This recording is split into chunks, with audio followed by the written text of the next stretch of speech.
မိမတယောက်ကဘလောက်ညံ့နေလဲအဲ့လိုအည်သွေးညံ့တဲ့မိမတယောက်ကကလေးမွေးရင်သူ့တဲ့ညံ့တဲ့ကလေးပဲမွေးပါကြားနေတဲ့သားလေးတွေပါလာမိဘဆရာသမားတွေကိုလေအိမ်စီလောက်ပဲသဘောထားတာလျှော်လိုက်ခူးလိုက်အကုန်လုံးအဆင်တဲ့သားသမီးတွေကြောင်းသွားမယ်ဆိုမိဘတွေအကုန်လုံးပြာခက်အောင်လုပ်ပေးရကြောင်းပြန်တော့ပြာခက်အောင်ကြိုရ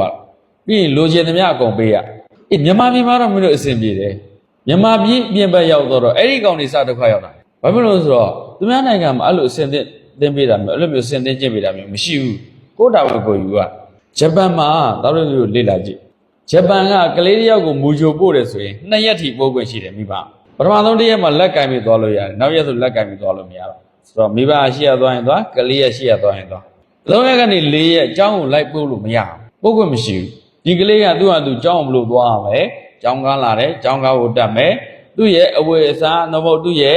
့အကျော်ဘိုးတွေပါတယ်အဲ့ဒါတွေကိုသူ့ဟာသူသဲသွားမိဘဆရာသမားတွေကလည်းအဲ့ဒီဟာတွေကိုယူသွားလို့မရဘူးယူသွားခွင့်မရှိဘူးကိုတာဝန်ကိုအပြည့်ယူရဒီလိုမျိုးလေ့ကျင့်ဘုံဘုံတို့နိုင်ငံကတော့အခုကတဒန်းလဲလိုက်ကြို2တန်းလဲလိုက်ကြို3တန်းလဲလိုက်ကြို4တန်း5တန်း6တန်း9တန်း10တန်း9တန်း10တန်းနောက်တော့မိဘချင်းအဲ့ဒီမှာလူမျိုးရေးကိစ္စတွေရှုပ်ကျူရှင်တွေအကြောင်းတွေပို့ရင်းနဲ့ရှုပ်ချက်တွေကိုခတ်ကလေးတွေကအမိခိုးစိတ်များသွား10တန်းဖြည့်ပြီးတော့လေဒီကလေးတွေကကိုယ်ပိုင်ဤချင်းတော့ကိုယ်ပိုင်ယုံကြည်ချက်မရှိဘူးကလေးတွေကိုရဲသွမ်းတက်တိရှိအောင်လေ့ကျင့်တာဘုံဘုံတို့နိုင်ငံအဲ့ဒါအားနေတယ်အားနေတဲ့ခါမိဘတွေပေါ်မှာမိခိုးမှုမျာ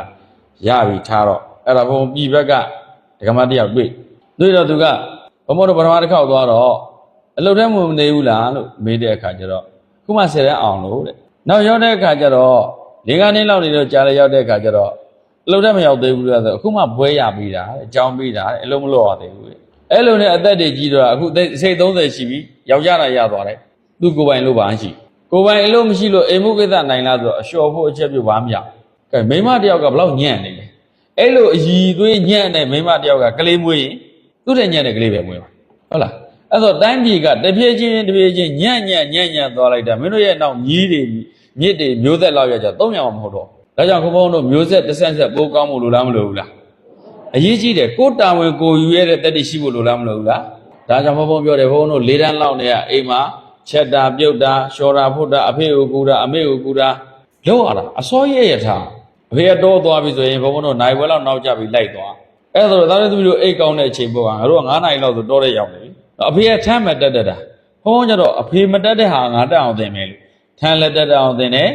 နောက်တစ်ခါတောင်သူကလုတ်တက်အောင်သင်တယ်ဘုံဘုံ9တန်း10တန်းဆိုတောင်သူအကုန်လုတ်တက်ပြီးထဲရီထွန်းတွေအကုန် special ကျွမ်းပြီအဖေဘုံဘုံလောက်တောင်သူလောကမကျွမ်းဘူးသူထမ်းမကျွမ်းတယ်ဘုံဘုံတော့ထမ်းရောတောင်သူရောရှိ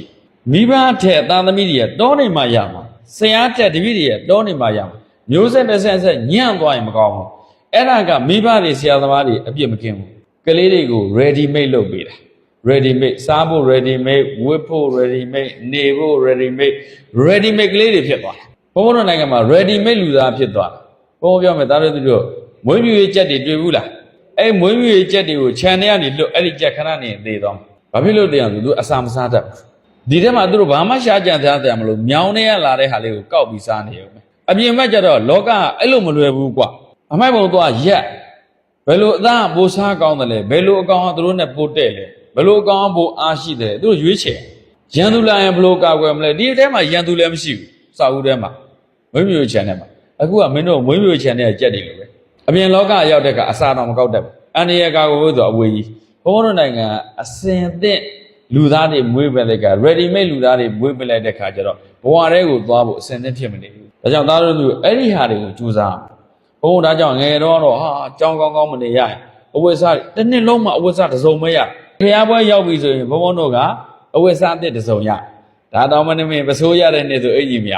ရှစ်တန်းလောက်ကျနိုင်လေးကက်စီနိုနိုင်လေးပတ်ဘူးတော့ဂုံယူလို့မဆုံးဆင်းရဲတယ်အလုပ်တွေကြိုးစားခဲ့ရတယ်ငယ်တော့မကြည့်နိုင်ဘူးကြီးတော့မိဘတွေကိုကျေးဇူးတင်လိုက်တာ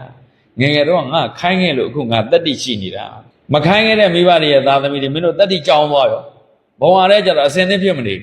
းအဲ့ဒါနဲ့လိမ့်ပဲနဲ့အိမ်အောင်ကြတရားရှိကြအာကလေးတွေမြည်တွေနဲ့မိဘတွေထပ်ပြီးနောက်တစ်ဆက်ထပ်ပြင်မယ်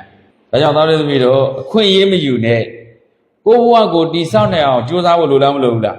းဒါကြောင့်ဘုန်းတို့ integrity ဆိုတာကြိုးစားမှုတွေရိုးသားမှုတွေကိုပြောတာရိုးသားရမယ်ကြိုးစားရမယ်အဲ့ဒီချင်းဟာဘဝအတွက်အခြေခံကြတော့မယ်အဲ့ဒါမရှိရင်ဘဝမလို့ရှင်းသန်လို့မရ how to live your life ဘောဘလို့ရှင်းတမ်းမလဲ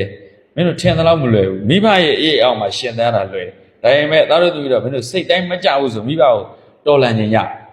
တော်လန်ရဲတဲ့တတ္တိတကယ်ရှိသလားဆိုတော့အေးအားထွက်သွားပြီဆိုတာနဲ့ခွေးဖြစ်ဘာမှလုပ်မတတ်တော့ဟုတ်လားဒါကြောင့်သားတို့သူတို့ဘုံဘောအစင်သစ်ဖြစ်စေခြင်းနဲ့ဘာဖြစ်စေခြင်းလဲဘာအတွက်ဖြစ်အစင်သစ်ဖြစ်စေလဲလောကတွေကိုခြေဆန့်မှုအတွက်အစင်သစ်ဖြစ်စေခြင်း